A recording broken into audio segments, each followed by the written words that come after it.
ਹੋਰ ਲਾਹੌਰੀਓ ਦੱਸੋ ਤੁਹਾਡਾ ਮੌਸਮ कैसा है? ठीक हो? हाल चाल ਇੰਜ ਕਰਕੇ ਤੁਸੀਂ ਗੱਲ ਤੇ ਕਰ ਹੀ ਰਹੇ ਹੋਵੋਗੇ। ਅਸੀਂ ਇੱਥੇ ਅਮਰੀਕਾ 'ਚ ਲੇਕ ਦੇ ਪਾਸੇ ਬੈਠੇ ਹਾਂ ਤੇ ਲੇਕ ਦੇ ਪਿੱਛੇ ਅਸੀਂ ਸਾਨੂੰ ਕੈਪੀਟਲ ਹਿੱਲ ਵਿਖਾ ਰਹੇ ਹਾਂ।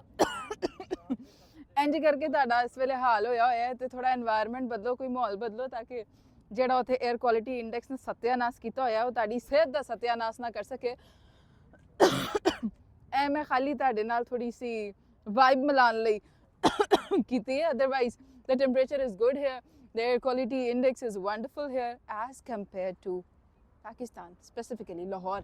ਇੰਨੀ ਤਬਾਹਕੁਨ ਹੋ ਗਈ ਹੈ ਲਾਹੌਰ ਵਿੱਚ, ਇੰਨੀ ਤਬਾਹਕੁਨ ਹੋ ਗਈ ਹੈ ਕਿ ਬਿਮਾਰੀਆਂ ਫੈਲ ਰਹੀਆਂ ਨੇ ਤੇ 에ਅਰ ਕੁਆਲਿਟੀ ਇੰਡੈਕਸ ਦੀ ਹਾਲਤ ਸੂਈਆਂ ਮੈਂ ਕਹਿੰਦੀ ਹਾਂ ਟੁੱਟਣ ਵਾਲੀਆਂ ਹੋ ਗਈਆਂ ਕਿ ਇੰਨੀ ਉੱਥੇ ਪੋਲੂਸ਼ਨ ਕੀਤੀ ਹੋਈ ਹੈ। ਵੇਖੋ ਇੰਨਾ ਕਲੀਅਰ ਸਕਾਈ ਹੈ, ਇੰਨੀ ਪਿਓਰ 에ਅਰ ਟੂ ਬਰੀਥ ਹੈ ਤੇ ਨਾਲ ਇੱਥੇ ਇੱਕ ਸੋਹਣੀ ਜਿਹੀ ਲੇਕ ਹੈ ਇੱਥੇ ਪਿੱਛੇ ਜੋ ਵੀ ਹੈ।